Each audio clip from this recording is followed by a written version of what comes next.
Hey guys, welcome back to our channel. So this channel, Every Data Science, is all about trying to learn the different concepts involved in science by practicing a lot of questions. In this video, I'm going to solve this question and start at scratch regarding make a report showing the number of survivors and non-survivors by passenger class, both using Python as well as MySQL, and try to walk you through how we can develop solutions to such problems.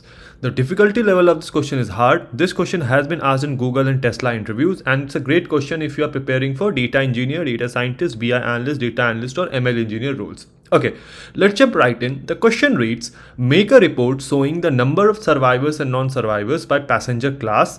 Classes are categorized based on the P class value as passenger class 1 is first class, 2 second class, 3 is third class. Output the number of survivors and non-survivors by each class. So we are basically given a data frame called Titanic, and our expected output is a pandas data frame with 4 columns. So survived 0 means did not survive or did not survive, and survived 1 is did survive, and the number of passengers in first class, second class, third class, right?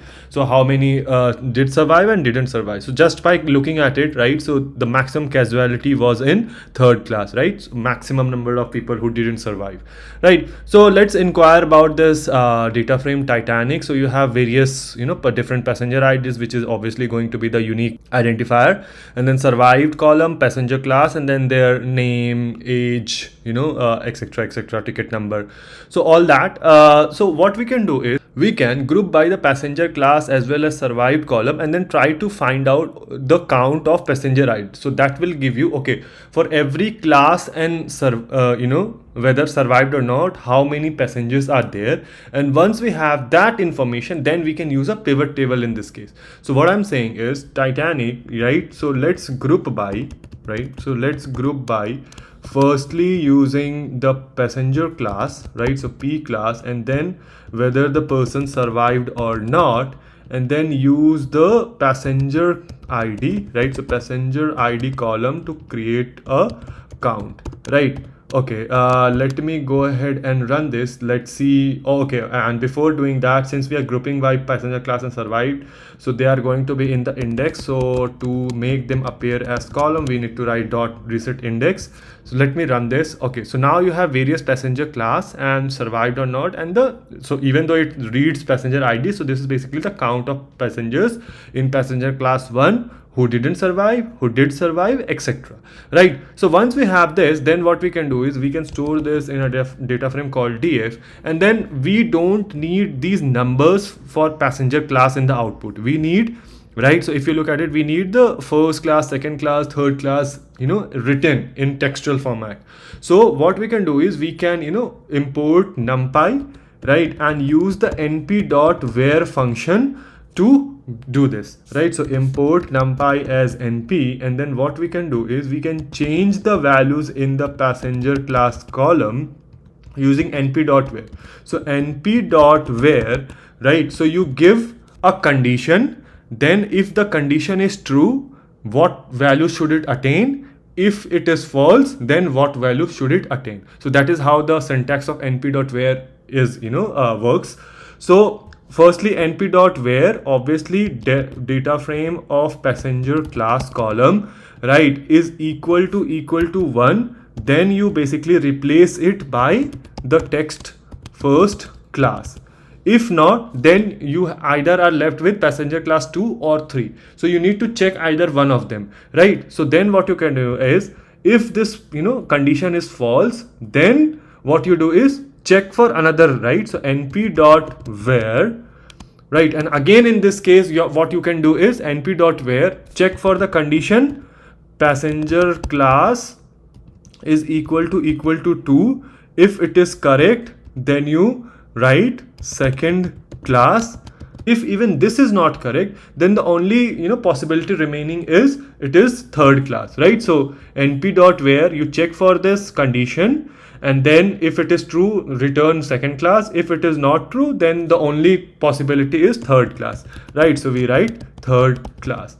Now let me try to see whether we were able to replace it or not, right? So now you see P class is now replaced with first class, right? Second class and third class. So once we have this, then what we can do is we can perform the pivot table, right? Because we don't need this in this format. We need that, okay, this survived column is 0 or 1, and then these different values basically become columns, right? So first class becomes one column, second class becomes second column, and third class become third column, and these values in the passenger ID column become the values here, right? So what we can do is we can just do pivot table. So pd dot pivot table, right? Take the data from the data frame df, then you make the index as what? So this is your index, right? Survived.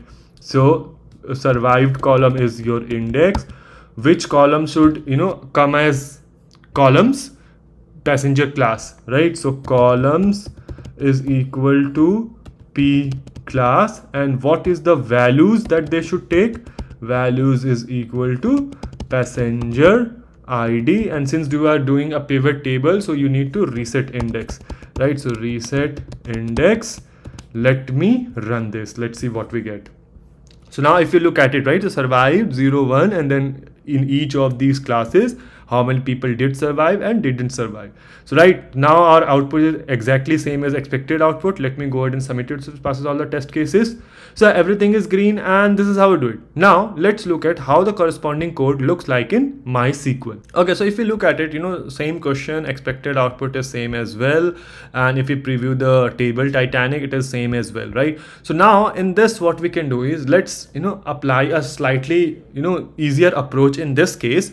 So what we can do is we can group by the survived column and then use the case when statements to basically do the passenger class thing as 3 different columns.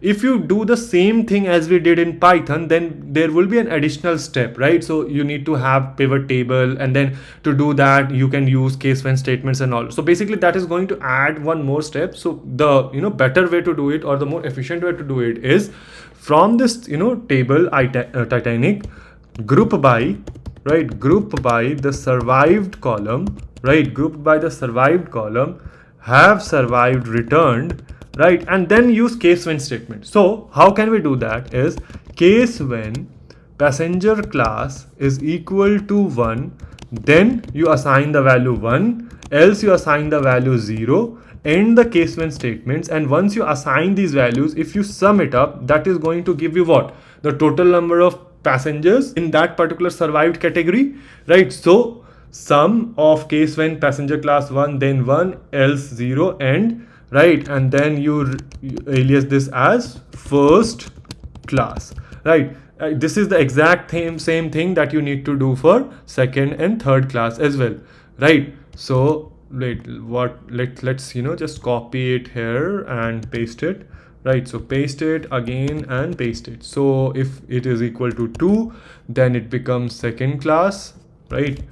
And if it becomes 3, then it is third class, right? Okay, so let me run this. Let's see what we have. So now if you look at it, right, so our output is exactly same as expected output, right? So that is how we are so we are grouping by survived, and wherever, so for example, survived is equal to 0, right? So wherever your passenger class is 1, then you are assigning the value 1, else you are assigning the value 0, and then summing it up. So basically it is counting that, okay, in a particular first class, how many total people survived, in second class, how many survived, etc, etc, right? So yeah, this is how we do it. Let me go ahead and submit it as all the test cases. So everything is green, and this is how we do it again. Okay, so not a very difficult question. However, if you know about using case when statements with sum to count things, then it would not be a very difficult question to solve in MySQL. And in Python, you need to use the pivot table to get to the solution. But yeah, let me know if there is a better way or more efficient way you can think of to solve this question. Let the solution be in the comment section below, and I will see you guys in the next video.